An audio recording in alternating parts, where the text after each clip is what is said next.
Bah, je parlais de ceux qui n'ont pas envie de faire grève. Ça doit exister, la RATP, la SNCF. Ils ont le droit de pas avoir envie de faire grève et nous, on a le droit de tenir nos piquets de grève et on a le droit de tenir. Mais non, mais bloquer, c'est pas un droit, c'est une infraction, bah, si, bloquer. Ils utilisent, Olivier, le moment, tu sais, moi, j'ai pas de prime. Moi, j'ai pas de prime pour faire mettre les gens en grève. Tu vois ce que je veux dire? C'est-à-dire que le patron et le gouvernement, lorsqu'ils donnent moins 50% sur des Vélib, lorsqu'ils donnent moins 50% sur des trottinettes, lorsqu'ils donnent moins 50% à Uber et qu'en fait Uber, parce que moi j'ai énormément d'amis VTC, ils ont dit c'est faux, les prix, il y a du dumping sur les prix à chaque kilomètre de bouchon qui augmente. Ça c'est faux. Après derrière qu'il y ait des manigances entre le haut, voilà, ils ont du pognon. C'est-à-dire que la SNCF, elle donne des primes parfois au câble de 150 € de plus pour casser la grève. Les briseurs de grève, là, le fameux pool fac, le pool anti-grève. Le pool anti-grève, tu sais, ils font le même travail que des conducteurs, ils prennent 3000 € par mois de plus que sur un conducteur normal. Donc ils ont les moyens. Moi, pour mettre les gens en grève, mon seul moyen, c'est ma grève et c'est mon piquet. Tu vois ce que je veux dire? C'est-à-dire que si nous aussi on pouvait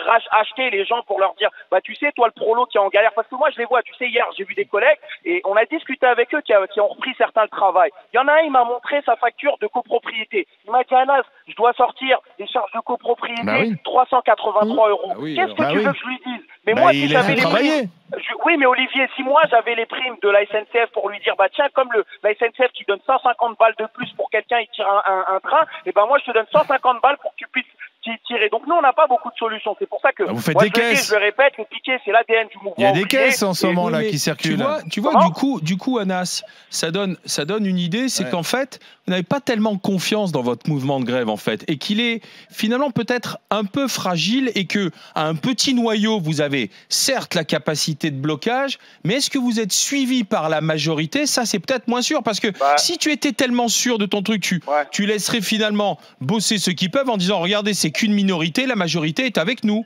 Non, mais nous, on n'est pas. Faut différencier deux choses. La première, c'est que le mouvement, il est très suivi. Moi, comme je dis, j'ai pas fait maths dessus.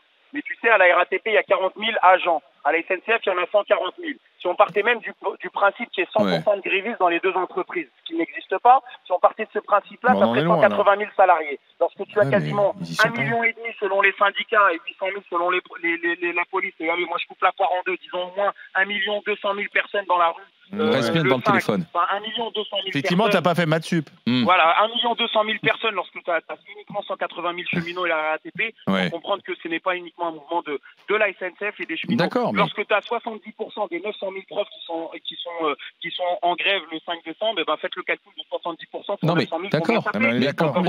On passe à la question. On parle simplement de ceux qui veulent travailler, c'est tout. 100% de grévistes, enfin, regarde. Oui, mais c'est le fait d'empêcher. Tu réclames le droit de faire grève et tu nies le droit de travailler, ça qui est bizarre. On nie pas le droit de travailler, ça n'a rien à voir.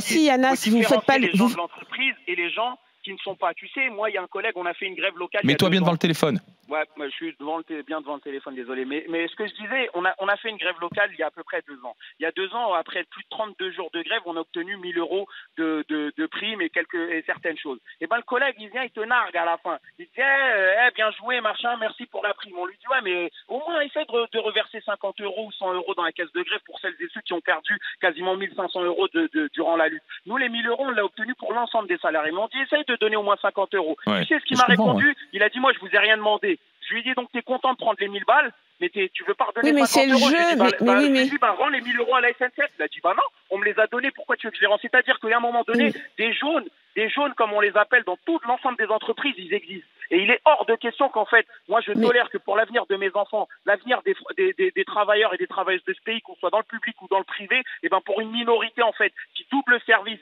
pour des cadres qui en fait ils sont formés pendant 1 mois alors que des conducteurs sont formés pendant plus de 15 mois, qu'on prenne autant de risques, qu'on voit des cohues. Parce que moi ça me fout la haine, tu sais, quand je vois le quai à Gare du Nord qui est bondé, que je vois des prolétaires qui sont en train de se batailler pour pouvoir aller travailler. Parce que faut bien travailler. Mais ils font ça. Les grèves, c'est la porte.